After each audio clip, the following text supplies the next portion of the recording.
স্বাধীন মানুষের স্বাধীন কথাবার্তা। আমি স্বাধীন চলার জন্য নিজের কক্ষপথ নিজে তৈরি করেছি। আমার কোনো ধর্ম নাই বা আমি কোনো ধর্মেরও অনুসারী না। আমি স্বাধীন, তাই আমি নিজের কক্ষপথ নিজে তৈরি করেছি। সেই কক্ষপথে আমি ব্যবসা প্রতিষ্ঠানগুলো স্থাপন করেছি। সেই কক্ষপথের 3টা ক্যাশ কাউন্টার, মিরপুর, নবাবপুর, মতিঝিল, এই 3টা জায়গার ভিতরে আমাদের আবাসিক বাড়িঘর আর হোটেলের ব্যবসার হিসাব করা হয়।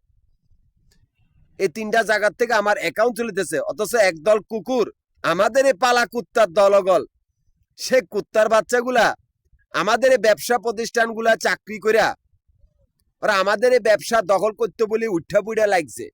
এই কুত্তার বাচ্চাগুলা নিকৃষ্টতম ভণ্ড, প্রতারক বা হাইজাকার বা বেইমান বা নিমখারাম।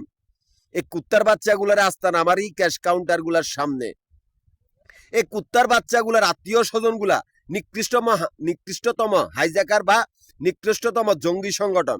এই কুত্তার বাচ্চাগুলা ব্যাংকের ভিতরে আর আমরা ব্যাংকের বাইরে। আমরা স্বাধীন ববগুড়ের দলদের সর্দার, বা আমি একটা গ্রুপ সমিতির চেয়ারম্যান।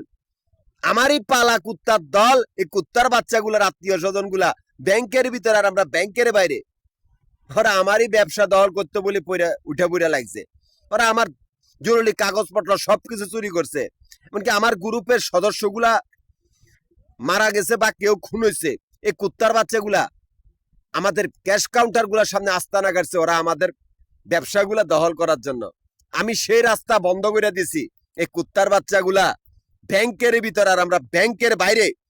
ওরা নিকৃষ্ট কুত্তার বাচ্চার দল, যারা মাফিয়া গ্রুপ, যারা ব্যাংকের ভিতর আর আমরা ব্যাংকের বাইরে। ওরা ধর্ম ব্যবসায়ী বা ভণ্ড প্রতারক। ওরা নিকৃষ্ট অজ্ঞান পার্টি বা হাইজাকার। এই কুত্তার বাচ্চাগুলো আমাদের ক্যাশ কাউন্টার গুলার সামনে। এদের মৃত্যু বা ধ্বংসের বাহিনী আমি রেখে দিছি।